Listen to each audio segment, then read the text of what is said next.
cher Priant Jacob, vous auriez pu être plus franc et faire comme dans les cours d'école, me traiter de pédé. Voilà, cette injure qui fait tant de mal, notamment aux jeunes qui découvrent leur sexualité. Je tiens à vous rassurer, cher Priant Jacob, j'assume, j'en suis fier. Malgré une longue tradition de bronca et de prise de bec, on est parfois surpris par certaines scènes observées récemment sur les bancs de l'Assemblée. Alors s'agit-il d'une question d'âge et de génération? L'alternance a-t-elle produit un nouveau style, voire de nouvelles techniques pour déstabiliser le ministre ou l'adversaire? Et comment se sont traduits à l'Assemblée les récentes difficultés auxquelles a dû faire face le gouvernement? Pour répondre à ces questions et pour déshabiller en tout bien, en tout honneur, les trublions de l'Assemblée avec nous 4 invités. Patrick Roger, journaliste au Monde. Vous suivez quotidiennement la vie parfois mouvementée du Parlement. Jean Garrigue, historien spécialiste du Parlement, pour mettre en perspective ses armes parlementaires. Isabelle Vera-Masson, politologue. Vous avez notamment travaillé sur les comportements des femmes et vis-à-vis des femmes en politique. On verra qu'il en est beaucoup question ces temps-ci. Et enfin, Denis Bertrand, sémiologue et habitué de l'émission, pour commenter ces images parfois ambiguës, surtout quand certains hommes se piquent de sollicitude à l'égard de leurs jeunes collègues. Alors, exemple tout d'abord avec Karine Berger, jeune députée socialiste lors de sa première intervention dans l'hémicycle. Ce jour-là, l'Assemblée était présidée, non par un socialiste, mais par un UMP. Ça arrive de temps en temps. Marc Le Fur, on écoute.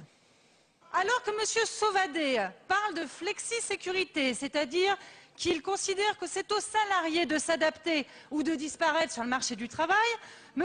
Bison affirme que le dispositif de défiscalisation est en protection des salariés contre la dureté des entreprises. Quelle est votre position?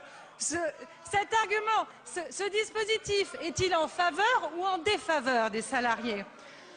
Monsieur Lamblin, mes chers collègues, je vous en prie, ma chère collègue. Écoutons-nous les uns les autres. Notre collègue s'exprime pour la première fois dans cette enceinte. On comprend son émotion. Nous l'avons partagée il y a bien longtemps. Donc nous allons l'écouter gentiment, et on passera après aux autres orateurs qui seront écoutés avec la même attention d'ailleurs. Je vous remercie, Monsieur le Président. Je vous assure que je n'ai aucune émotion, mais j'apprécie votre sollicitude.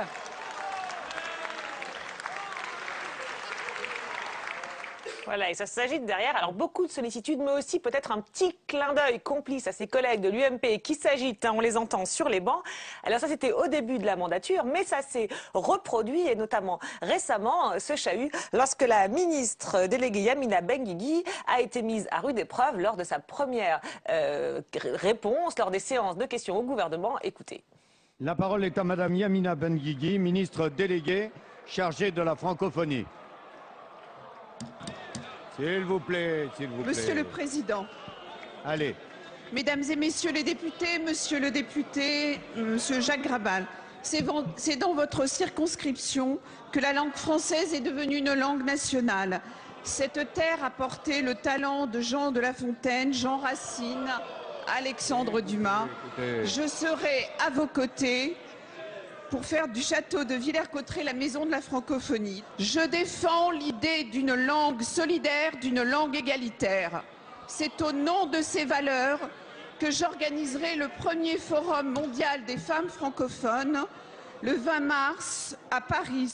Voilà, alors on n'entend pas très bien ce qui se dit, mais par exemple, lorsqu'elle parle d'une langue solidaire et égalitaire, alors on rit et par exemple on réclame, Hervé Mariton, peut-on avoir une traduction? Donc voilà, c'est un peu la tonalité des échanges. Et alors, la question, c'est un chahut habituel ou que s'est-il passé ce jour-là? Je vous propose d'écouter la lecture et l'interprétation qu'en a faite la ministre quelques jours plus tard dans une émission de radio et de télévision. Ce que j'ai trouvé de très choquant, par exemple, à l'Assemblée nationale, c'est le machisme ambiant. Il est insupportable, il est inadmissible.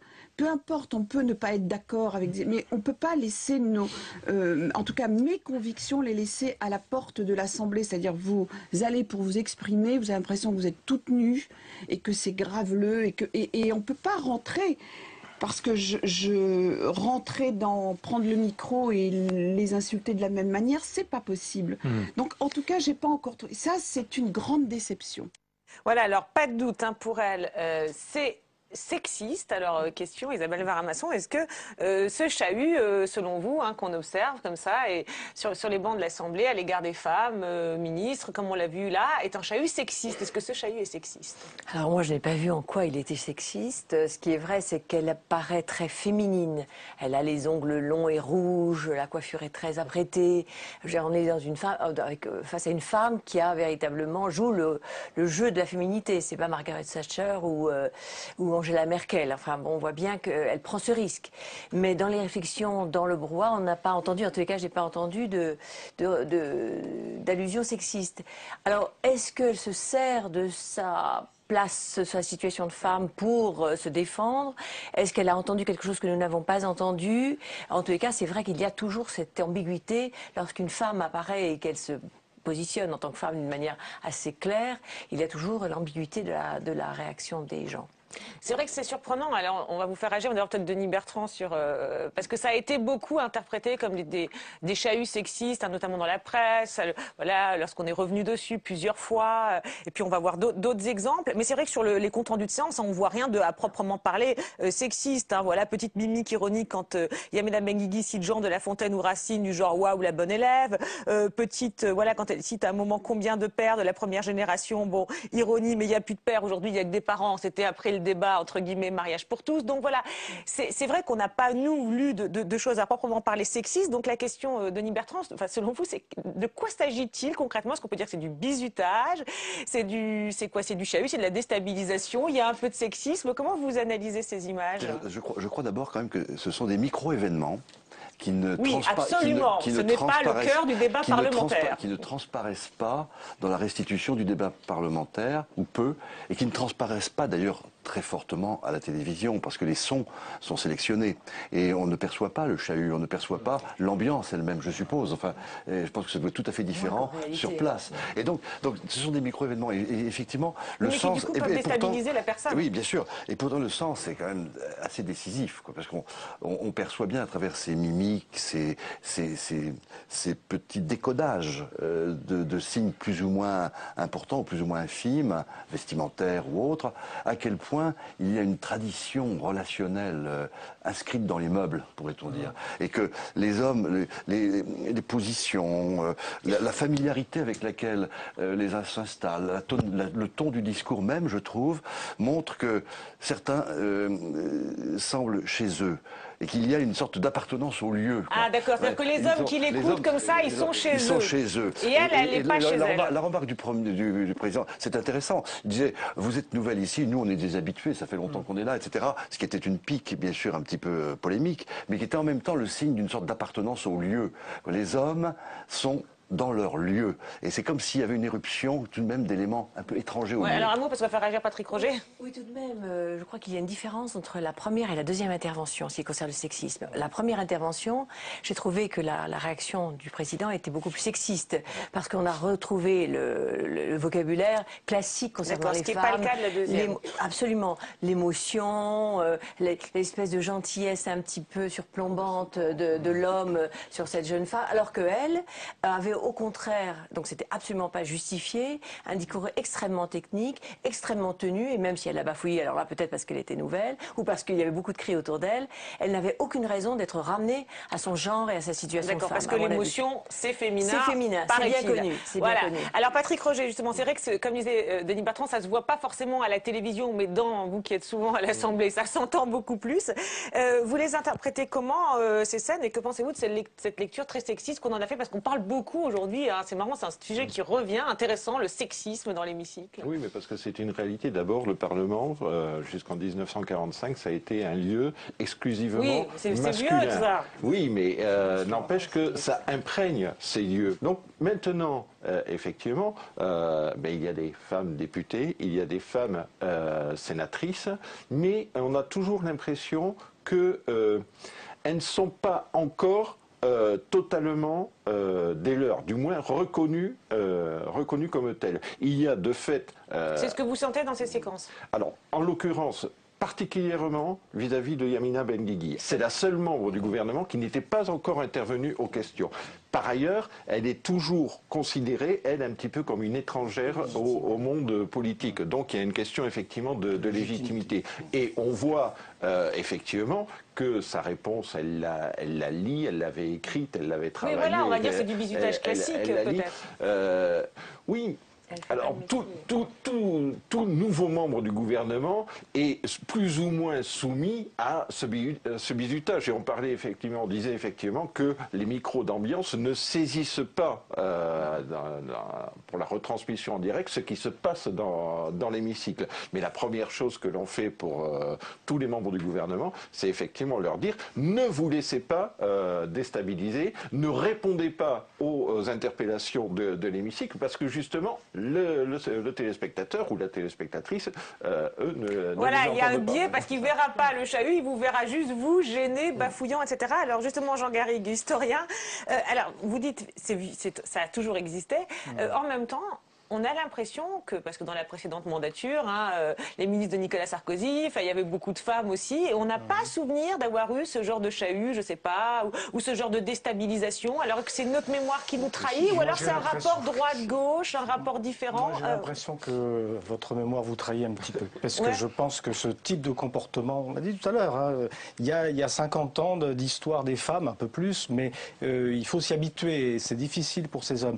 Et j'ajouterais quand même qu'on est sur la scène d'un spectacle et que l'enjeu pour les députés sur les travées de l'hémicycle, qui au passage est une toute petite salle en fait, et où se répercute très très fort pour l'orateur la pression de ces députés, l'enjeu c'est aussi de se faire remarquer de leurs électeurs. Ça entre aussi en ligne de compte dans ce qui peut se passer, y compris dans je dirais, les aspects les plus triviaux du comportement de l'être humain. Ça s'est vu à maintes reprises. Simone Veil, en 1974, avait dû affronter un certain nombre de réflexions pour le moins désobligeantes, et elle n'est pas la seule. On pourrait, qui venait de son camp, parce que là, on est quand même de la déstabilisation du camp adverse. Là, ça vient de son propre camp, à l'époque. Il est possible que la culture de gauche soit un peu moins sensible à ce type de machisme, mais n'oublions pas que les députés, et ça c'est depuis le début du 19e siècle, ce sont des quinquas, des sexagénaires installés dans la vie et qui ont du mal à voir arriver des gens qui viennent d'autres. On va passer à la suite. Simplement reproduire les codes dominants, c'est absolument transcourant. D'accord. Et dernière chose, malgré tout, Yamina Benguigui explique la manière dont elle a perçu les choses. Et je crois effectivement que seules les femmes sont en mesure de dire l'oppression qu'elles subissent. Qu'elles ressentent, d'accord. Mais c'est toujours... Alors, peut-être que si on en parle plus ces temps-ci, je ne sais pas, c'est une hypothèse, vous me direz ce que vous en pensez, c'est parce que les femmes elles-mêmes réagissent, alors on l'a vu Yamina Benguigui réagir après, elles réagissent aussi sur le moment, ce qui était peut-être pour le coup moins le cas auparavant. Alors, 3 styles de réaction à chaud, là aussi un petit, je ne sais pas si c'est un catalogue, un florilège, un répertoire. Tout d'abord, Cécile Duflot, alors c'était au tout début de la mandature, lorsqu'elle est arrivée pour répondre à une question dans une tenue qui visiblement a beaucoup fait réagir. Madame Cécile Duflot, ministre de l'Égalité des Territoires et du Logement.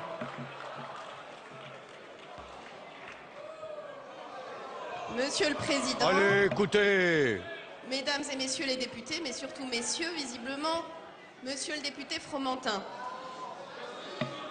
je voudrais vous indiquer que sur ce qui concerne le Grand Paris, qui est un projet qui concerne des millions de Franciliens, Voilà, surtout messieurs visiblement. Petite remarque, mais enfin ça a l'air de glisser sur elle. Cela dit, ça c'était il y a quelques mois. On remarque qu'elle a quand même un peu changé de tenue et de style, non, Patrick Roger? On la voit quand même plus dans l'uniforme classique, veste, etc. C'est exact. Cela dit, ces images ont été prises en été.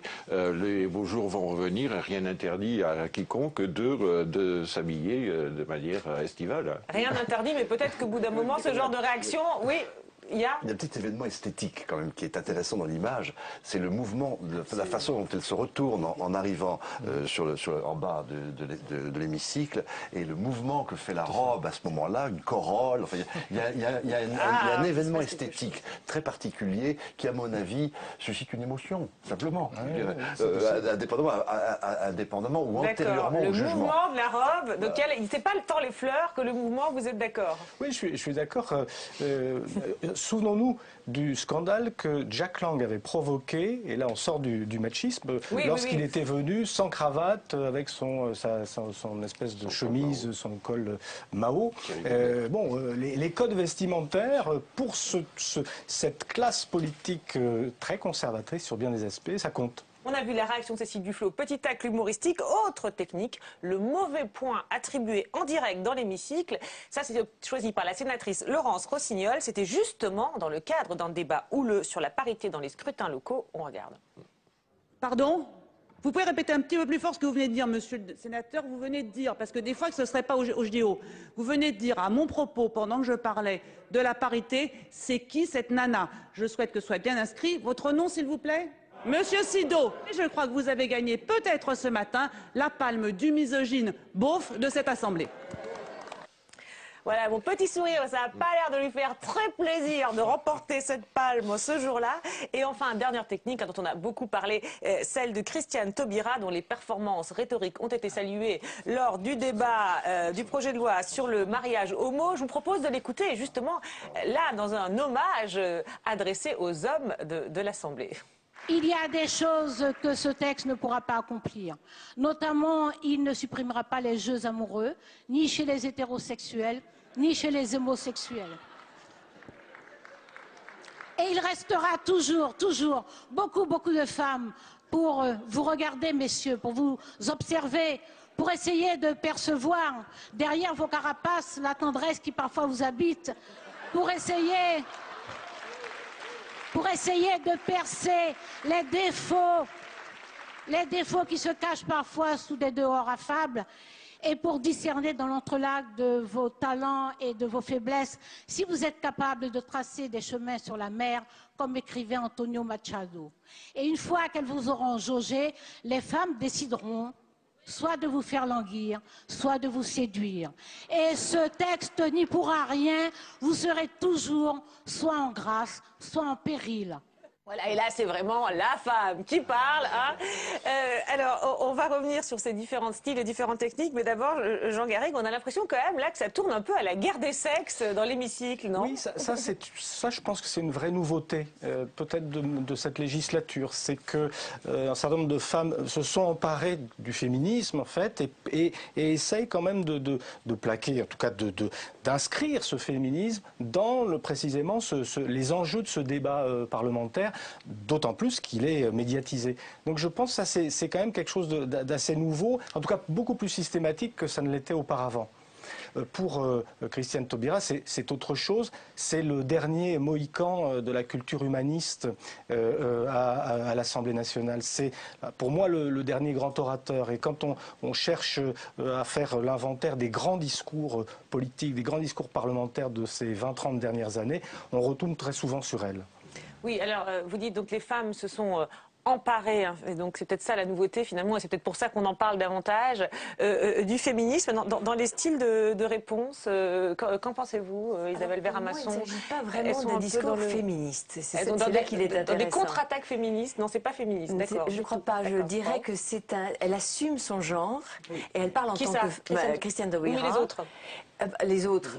Les autres aussi, femmes, les autres qu'on a vus. Non, les autres n'assument pas du tout leur discours en tant que femmes. Elles se battent dans un rapport de force. Enfin, je pense surtout à une, c'est-à-dire l'extrait qu'on a vu juste avant, dans lequel elle se défend d'avoir été presque insultée. Mais là, c'est objectif, c'est clair. Il y a un vrai débat, comme il y a d'ailleurs dans l'Assemblée de manière générale. Sauf que là, c'est la question de la femme qui est posée. Mais le discours de Christiane Taubira, pour moi, n'est pas un discours féministe. Au contraire, il est un discours. Pas au contraire, il est différent. Il assume le propos d'une femme qui s'adresse aux hommes, et c'est tout à fait exceptionnel parce qu'en général, soit les femmes sont féministes et elles sont plutôt dans le combat, soit elles essaient d'oublier ou de faire oublier qu'elles sont femmes parce qu'elles perdent de la légitimité. Là, Christiane Taubira assume son rôle de femme parce qu'elle a l'arme qu'il faut et qui manque à Yamina Benguigui, elle a l'art oratoire. Et en fait, la grande différence, c'est le talent, comme souvent, et elle peut assumer. D'accord. Oui, alors Isabelle Verra-Masson parlait de l'habileté des réponses. Denis Bertrand, on va pas mettre des notes, mais quand même, il y a des réponses qui vous semblent particulièrement habiles, à méditer par toutes les femmes. Avant de les évaluer, moi je trouvais ça très bien le montage des trois séquences en même temps. Parce que ça révèle quelque chose qui est à peu près équivalent dans le langage à la variété vestimentaire qu'introduit la présence féminine. Entre la réaction strictement politique de Cécile Duflot et la réaction littéraire, poétique de Christine Taubira, on a vraiment un éventail extraordinaire, comme un clavier de mise en discours. Et alors, c'est-à-dire que les femmes sont capables d'une richesse et d'une créativité dans leur réponse. Je trouve que d'une part, la riposte très institutionnelle et très tactique et très technique de Laurence Rossignol est d'une efficacité implacable. Oui, implacable parce qu'elle révèle le fonctionnement du son, le fonctionnement de l'enregistrement. Oui, ce qu'on entend pas d'habitude. etc. Et l'autre, évidemment, Christine Taubira, elle fait un grand morceau d'oratoire d'une qualité rare. Voilà, qui a été salué par tous. Alors bon, majorité de gauche oblige.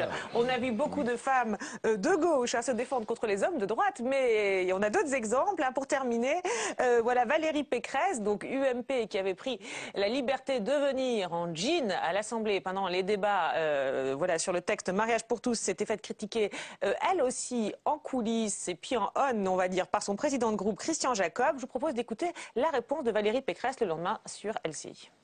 Valérie Pécresse qui a abandonné le jean dominical pour repasser à la jupe ce matin. Et vous savez, le dimanche, j'ai 3 métiers. Mère de famille, élu de terrain et je siège en séance. Donc voilà. La tenue adéquate, c'était peut-être le jean. Il paraît que Christian Jacob vous a un peu tapé sur les doigts, mais bon bref, on ne veut pas tout savoir. Il n'est pas mère de famille non plus. Voilà, c'est plus soft, certes, mais enfin, c'est à l'intérieur du même camp. Ça sent quand même un peu la revanche de la mère de famille, non, Denis Bertrand? Oui, là, on est quand même dans un autre, presque dans un quatrième registre, je dirais, par rapport à ce qu'on a entendu, qui est aussi très intéressant, parce qu'elle met en évidence les différents rôles que doit incarner une seule personne. Et ces différents rôles se traduisent par différents comportements, par différents vêtements, par différents, etc.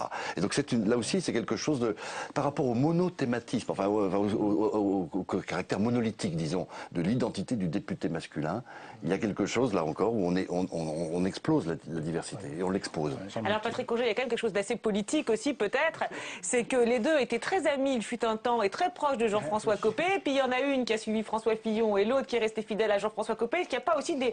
Est-ce que là, on n'est pas dans un combat très politique aussi? Je l'entends aussi comme ça, effectivement. C'est renvoyer Jacob, comme vous disiez, que c'est quelqu'un de son propre camp, c'est quelqu'un de l'autre moitié de son camp. Oui, c'est ça.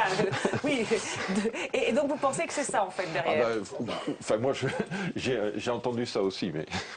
Et d'ailleurs, le fait qu'elle revendique ça comme un combat féministe me semble un petit peu exagéré, parce que je crois qu'on aurait pu dire exactement la même chose pour un homme.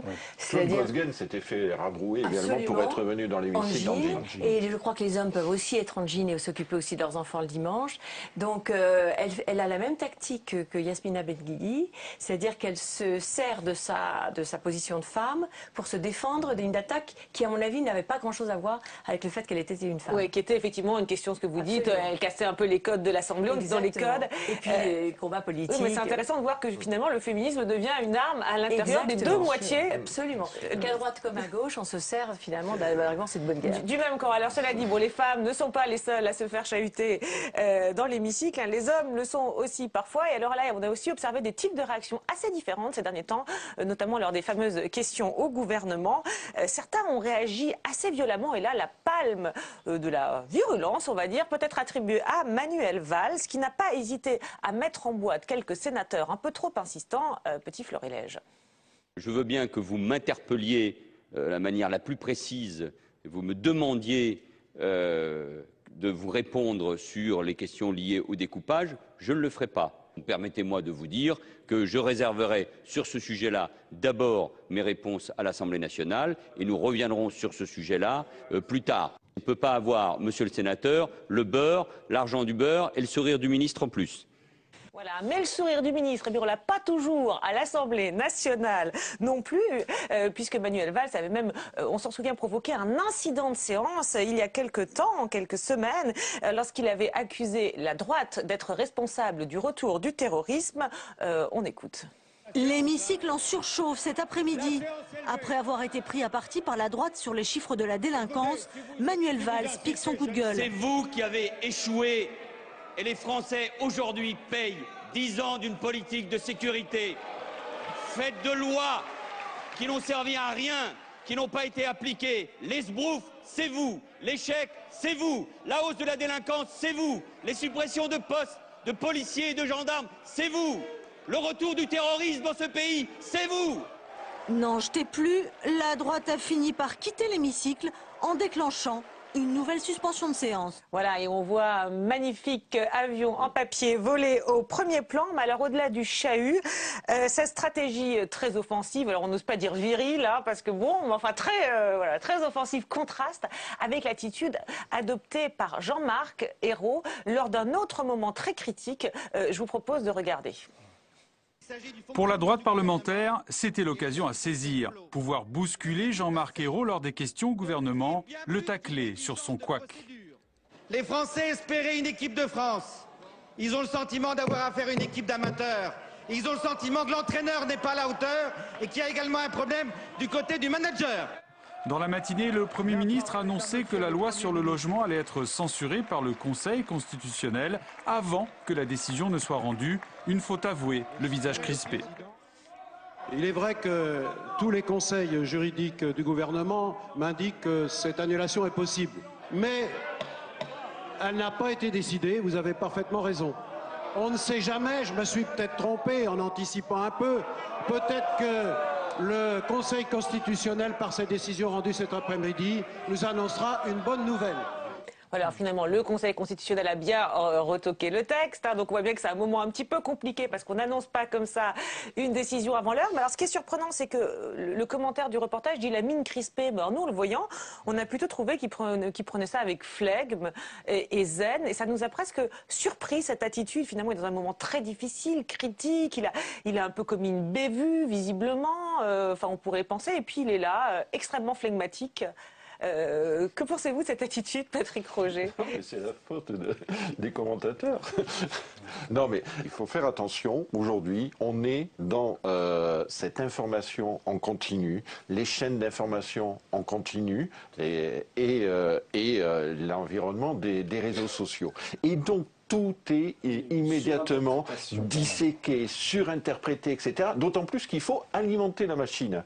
Mais c'est terrible, hein, cette manière de toujours... C'est-à-dire que vous voulez dire, quand on dit il est crispé, on veut absolument qu'il ait l'air crispé. Parce qu'il devait l'être. Il devait l'être. Le matin, il avait été pris en faute. C'est vrai qu'il avait commis une faute. Donc, il fallait absolument qu'il renvoie l'image que l'on attendait de lui. Et donc, le commentaire se substitue à l'image. D'accord. Et effectivement, quand on regarde l'image, on dit, mais en fait, il n'est pas du tout crispé. Enfin, du moins, c'est pas l'image qu'il cherche à renvoyer à ce moment-là, ou qu'il renvoie. Le plus tragique, je ne vais pas exagérer justement, je ne vais pas faire mon média surinterprétant, mais le plus tragique, c'est le regard de Laurent Fabius, juste après. Un regard un petit peu condescendant de celui qui a l'expérience de la fonction primo-ministérielle. Cela dit, Jean-Marc Ayrault a une très grosse expérience de la vie parlementaire, qui peut expliquer aussi son flegme. Mais il y a ce regard, moi que je trouve un petit peu étrange et peut-être aussi assez signifiant. Oui, c'est vrai que la mine de Laurent Fabius nous a frappé aussi, c'est vrai, alors qu'on voit Jean-Marc Ayrault qui fait de l'humour. Alors peut-être que c'est pas attendu de faire de l'humour dans ce genre de situation. En tout cas, c'est vrai que c'est peut-être son expérience parlementaire qui lui permet effectivement d'avoir cette décontraction. Alors ça contraste avec Manuel Valls qui lui est dans un style complètement différent. On a l'impression, pourtant lui aussi a l'habitude du Parlement, c'est peut-être pour ça.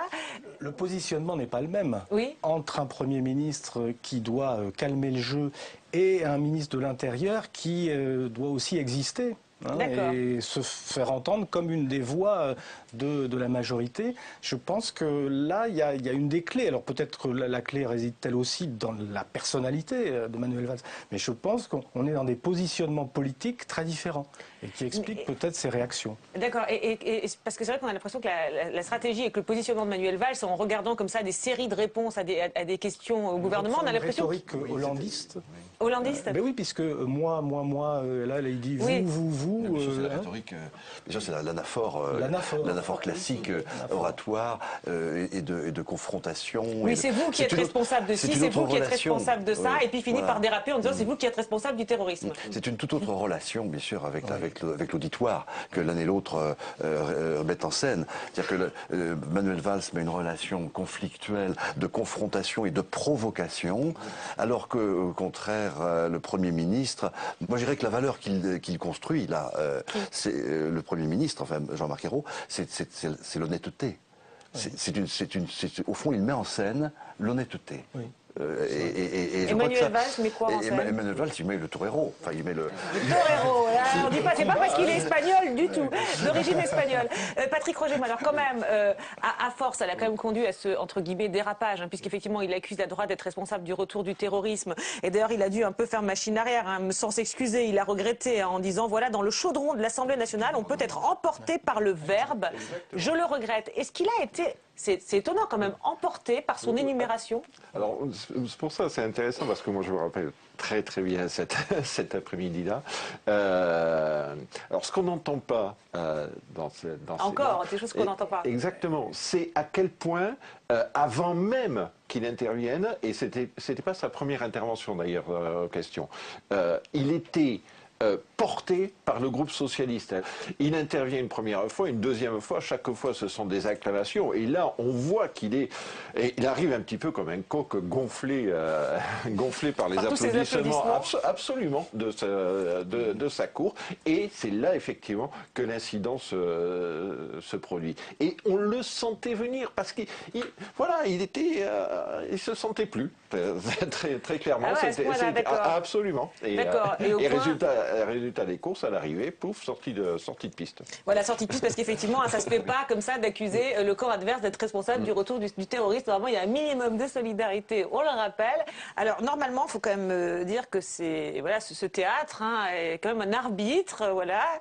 Ça se fait pas tellement au théâtre, mais là, il y en a un. Donc, c'est un homme, c'est le président de l'Assemblée nationale, à l'Assemblée, voilà, dont le rôle n'est pas toujours facile. Alors, Claude Barcelone a été salué pour sa manière de conduire les débats à l'Assemblée nationale sur le texte mariage pour tous, mais curieusement, il a une réaction assez surprenante. À peine plus tard, il semble avoir un peu perdu ses nerfs. C'était lors d'une question des centristes sur le budget de l'Europe. Alors les centristes espéraient que le Premier ministre réponde à cette question, mais finalement, c'était le ministre délégué qui a répondu à sa place. C'est le gouvernement qui décide qui répond. Le choix, visiblement, n'avait pas plu aux centristes. Regardez. S'il vous plaît, s'il vous plaît. Vous savez très bien que c'est le gouvernement qui décide quel est le ministre qui doit répondre. Monsieur Lagarde, s'il vous plaît, calmez-vous. Regardez l'image que vous donnez. Je vous rappelle que l'image que vous donnez est importante, même pour la démocratie. Alors, vous asseyez maintenant. S'il vous plaît. Monsieur Guénaud, vous qui parlez de la République, regardez l'image que vous donnez de la République. Allez, asseyez-vous, s'il vous plaît. Allez. C'est le ministre, c'est le gouvernement qui décide du ministre qui répond. Allez, sortez. Allez, sortez. Bruti. Allez, s'il vous plaît. Voilà, asseyez-vous, sortez, et puis abruti, le mot fut aussitôt repris d'ailleurs sur les réseaux sociaux dont vous parliez, ce qui a amené le président de l'Assemblée nationale à préciser ses propos un petit peu plus tard. Écoutez.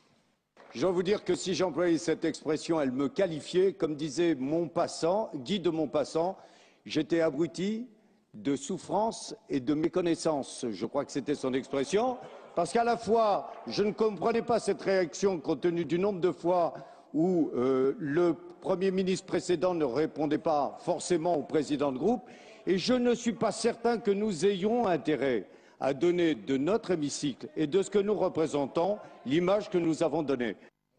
Voilà, donc il revient finalement sur ses motivations de départ. Ne donnons pas cette image, mais d'abord sur le mot abruti, quand même, Denis Bertrand, est-ce que cette définition du mot vous convainc, tout simplement? Moi, je dirais deux choses. D'abord, il ne dit pas abruti, mais il dit bruti. Il occulte le A. Et c'est intéressant, parce que pourquoi c'est intéressant? Parce que c'est presque du discours intérieur. C'est comme si du discours intérieur, ce qui se dit le bruti. C'est quelque qui arrive à sortir de l'extérieur. La deuxième remarque. Et alors, du coup, ça veut dire quoi? Ça veut dire que ça peut vouloir dire, ça peut vouloir valider le fait qu'il se le dit à lui-même ou que oui, juste. C'est ça. Qu'il se dit à lui-même. Ça valide le fait qu'il se le dit à lui-même, mais pas du tout dans le sens où il le réinterprète avec l'appui de Maupassant. Oui, d'accord. Parce que là, il y a une chose. C'est la troisième fois dans l'émission d'ailleurs qu'on voit convoquer la littérature. Avec Racine d'abord, ensuite avec Machado, et puis maintenant avec Maupassant. Et là, c'est vraiment le salut par la littérature pour s'excuser, mais évidemment sans s'excuser. Mais évidemment, le mot abruti n'a absolument pas le même sens. C'est presque un homonyme. Dire que abruti par, ça veut dire écrasé par, alors qu'abruti, ça veut dire imbécile. C'est quand même donc deux significations. Abruti par la chaleur. Abruti par la chaleur, abruti par la fatigue, abruti par. C'est pas du tout la même chose. D'accord, oui. Moi, je pense qu'il sort de la fonction qui est celle du président de l'Assemblée nationale et qui a été définie de manière très claire et quasiment systématique lorsque Jacques Chaban-Delmas, qui a été le premier président de l'Assemblée nationale de la Ve République, était au perchoir et systématiquement se présentait comme un président arbitre, un président qui ne choisissait pas entre la gauche et la droite et qui ne serait pas sorti de son rôle à la faveur de ce qui est à un moment, là encore, de surmédiatisation qui conduit à cette dramatisation. Vous pensez que c'est la surmédiatisation? Alors attendez, vous pensez que c'est-à-dire quoi, le chahut, parce que les autres chahutent, les UMP chahutent, parce que c'est médiatisé, donc il est un peu dépassé, ou juste il est dans un clivage droite-gauche, comme il le dit d'ailleurs, le précédent je pense que gouvernement ne répondait pas toujours. À l'Assemblée nationale, c'est vieux comme les débuts de la Révolution française, hein, et il y a eu des batailles rangées dans l'hémicycle sous la Troisième République. Alors qu'est-ce qui est la surmédiatisation? Mais je pense que là, ça participe de ce type de réaction, mais simplement la médiatisation, là, elle donne à entendre des choses que peut-être auparavant on n'avait pas entendues et que ne notaient pas les comptes rendus. Mais bon, il n'empêche que là, dans ce rôle d'arbitre qui est le sien, là, je pense qu'il y a un dysfonctionnement. Il y a un dysfonctionnement. Oui, vous n'aviez pas l'air d'accord, Patrick Roger. Il n'y a pas de dysfonctionnement. Je ne partage pas tout à fait ce point de vue parce que justement, ce que Claude Barthelone, là maintenant qu'il est au perchoir, veut absolument remettre en place, réinstituer, c'est effectivement ce rôle de l'Assemblée nationale. Et c'est vrai qu'aujourd'hui... rôle de l'Assemblée nationale par rapport au gouvernement. Et la plupart des citoyens voient l'Assemblée nationale à travers des questions au gouvernement. Et c'est vrai que l'image qui est donnée par ce théâtre, bien vu à l'écran... Non, mais parce qu'il est d'autant plus sensible, effectivement, maintenant, dans son rôle de président de l'Assemblée nationale, d'autant plus sensible à l'image que donne l'institution. Et là, bon, simplement... Oui, c'est vrai qu'il en parle beaucoup, l'image, oui. Bon, là, effectivement, il y a une sorte de cri du cœur qui lui échappe. Mais, je veux dire, en plus, qu'est-ce qui fait que ce jour-là, il dit bon, ça suffit maintenant? Parce qu'en plus, l'incident de séance est totalement fabriqué et d'ailleurs loupé. La sortie des députés UMP, UDI, etc. a fait un flop total. Après, ils sont revenus les uns après les autres un peu piteusement. Et c'est pour ça qu'il leur dit là, le numéro que vous faites, bon, ne rime à rien. D'accord, en fait, comme il sait, d'accord, la médiatisation, c'est pas par rapport à lui, il est très sensible à l'image que renvoie l'Assemblée, et du coup, il perd un peu ses nerfs parce qu'il se rend compte que l'image est mauvaise. D'accord, ok. Et donc, il perd ses nerfs. Ce serait comme nous dire, mais mes prédécesseurs n'étaient pas sensibles à cette dégradation de l'image. Je pense que ce n'était pas le cas. Pour terminer, on va vous faire réagir, mais... et peut-être apporter de l'eau à votre moulin, je ne sais pas. Réaction d'un autre président de l'Assemblée nationale, le chiracien Jean-Louis Debré, qui lui avait justement expliqué sa conception de la fonction. Je vous propose de regarder quelques images dans un reportage de l'époque. vous remarquerez que j'ai été applaudi de la gauche à la droite. Et c'est bien ce qu'on lui reproche dans son camp. Pendant le débat sur les retraites, la gauche s'est félicitée de sa présidence, alors qu'à droite, certains assauts d'amabilité ont fait grincer des dents. Ceux qui sont anti-parlementaires. Monsieur Grémetz, ne vous laissez pas interrompre. Non, je ne me laisse pas interrompre, monsieur. Il n'y a que moi qui peux vous interrompre. Tout à fait, monsieur le président. J'ai dit que ça allait bien quand c'était vous. Je trouve que ces idées, ces notions de droite et de gauche sont complètement périmées. Ça date d'il y a 30 ans. Voilà, ces notions de droite et de gauche, visiblement, ne sont pas complètement périmées. Quand même, et je précise au début du reportage, il n'est pas face à des parlementaires, mais face à un groupe de personnes qui visitent l'hémicycle. Voilà, et c'est à eux qu'il explique effectivement qu'il était applaudi par la droite et par la gauche. Voilà, il colle davantage, entre guillemets, à l'idée que vous vous faites et au style que... En tout cas, c'était sa volonté. Il a maintes fois affirmé, et c'est vrai qu'il semblait être reconnu par l'ensemble des forces politiques comme un président arbitre et relativement équitable. Il y avait même un jeu qui s'était instauré entre lui justement et Maxime Grémetz et quelques autres. Voilà, des communistes, alors voilà, de complicité avec les communistes. Bon, alors là, on pourrait faire des allusions historiques aussi sur certaines complicités entre les gaullistes et les communistes, mais ça serait aller beaucoup trop loin. Et quand il nous dit qu'il n'y a plus de droite ni de gauche, là aussi, ça paraît quand même comme un discours un peu artificiel. En revanche, pour le président, dans l'exercice arbitral, il ne doit pas y avoir de droite et de gauche, ça c'est sûr. Et sur Claude Barthelone, pour terminer justement, alors la comparaison avec Jean-Louis Debré, et puis sur le moment où ça intervient, parce qu'effectivement ça intervient juste après qu'il a été salué sur sa bonne gestion des débats par la droite, par la gauche, dans une posture peut-être assez à la Jean-Louis Debré. Oui, mais encore une fois, parce que tous les présidents de l'Assemblée nationale, à partir du moment où ils arrivent au perchoir, s'installent dans ce rôle, c'est ce que je voulais dire tout à l'heure, effectivement, d'arbitre. Et Claude Barthelone, comme ses prédécesseurs, s'en est emparé, et c'est comme ça que doit fonctionner un président de l'Assemblée nationale. Et il s'installe dans le rôle d'arbitre, mais de temps en temps. Et parfois, il dit, mais justement, quand les députés, et je suis à peu près persuadé qu'un jour ou l'autre, Claude Barthelone s'en prendra même à ceux de son propre camp quand il estimera qu'ils nuiront à l'image de l'Assemblée nationale. Donc vous pensez qu'il est aussi dans cette fonction. Ce qui est fantastique dans cet extrait que vous avez remontré de Debré en 2002, je ne me rappelle plus oui, lors du débat sur les retraites 2003. Oui, ou 2003, parce que quand même, il faut se rappeler que Debré, Jean-Louis Debré, président du groupe RPR de l'Assemblée, était un des pires aboyeurs qui soit. Mais vraiment, faut se rappeler. Et là, arrivé donc à la présidence de l'Assemblée nationale, exactement, il y a eu une métamorphose, une transfiguration, et je crois que tous, plus ou moins, D'accord, tous les présidents de l'Assemblée nationale ont été métamorphosés par leur fonction. Ça peut être également une pure tactique. C'est-à-dire que je crois qu'il ne faut pas minimiser cet aspect en attribuant des bons points aux députés, aux uns et aux autres, aux députés communistes. Il monnaie sa crédibilité, son pouvoir. Et on sent bien dans les deux remarques qu'il adresse à Grémetz. La première, c'est prenez votre temps, vous avez la parole. Il n'y a que moi qui ai le droit de vous interrompre. Et donc il réinstaure son rôle à lui.